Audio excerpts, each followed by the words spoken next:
Hey, Viking fans, welcome back to our 2020 draft preview. I'm Cy Amundson. We're going position by position, looking at some of the Vikings' needs and possible picks. We are joined once again by Pete Bercich, former linebacker, current color analyst. And Pete, today we're talking tight ends. And I know a lot of Viking fans might not have tight ends in their minds as we go into this draft.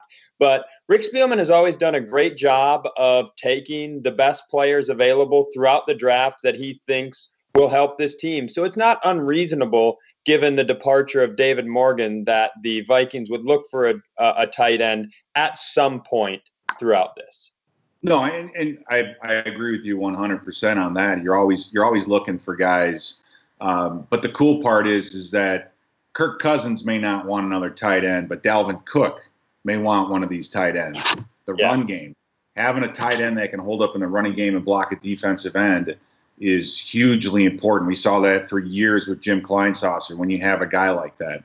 You take a look at the group that we're looking at. Harrison Bryant from Florida Atlantic, I think, is the best overall tight end in this group. 65 receptions, over 1,000 yards, 7 touchdowns, 6'2", about 250, 240.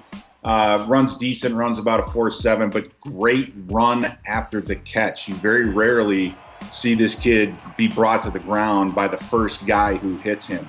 So I think overall, from a versatility standpoint, they did put him in as an H-back. So that's kind of like what Morgan would do. He'd line up sort of like a fullback sometimes, kind of on the edge of the line of scrimmage. So this kid, this Harrison Bryant, has that ability as well. And when he does block, he gets after it. He drives his legs. He's not just kind of position blocking and getting in the way. He's trying to move somebody.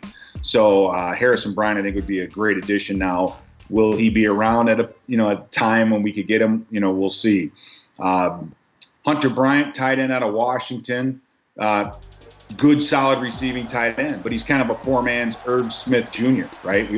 We kind of already have that guy. We have him, and then we have Rudolph in the red zone. So I don't think Hunter Bryant, although he's a great player, brings anything else that this team doesn't already have. And then there's Thaddeus Moss from LSU. We all love the Moss name, and we remember what Randy did. Thaddeus played a lot of kind of a big wide receiver position.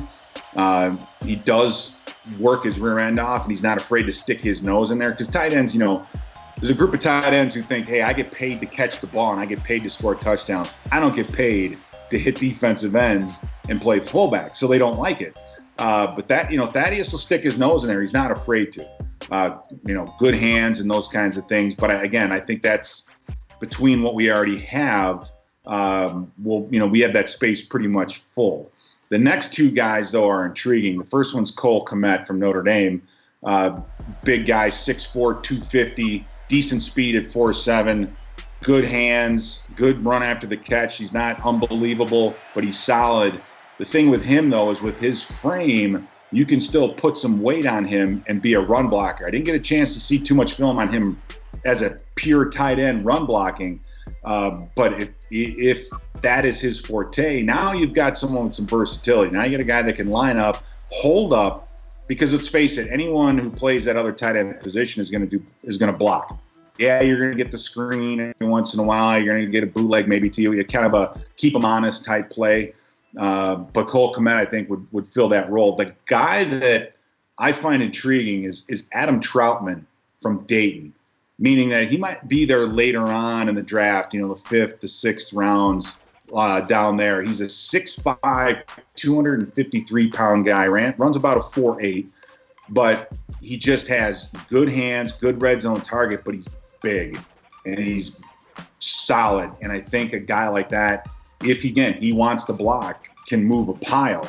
And I think that's what we need. And I think Dalvin Cook understands and knows that the running game it really helps when you have a tight end that could either seal an edge or cut off an edge and take care of these defensive linemen that we see out there. So a good blocking tight end is something that is going to give another facet to this offense. Is it everything about this offense? No, but it gives you the potential, like I said, for the bootlegs, for the outside runs, for a lot of different things. And I think that's how we've missed Morgan, and a guy like, Adam Troutman could absolutely, I think, fill that role.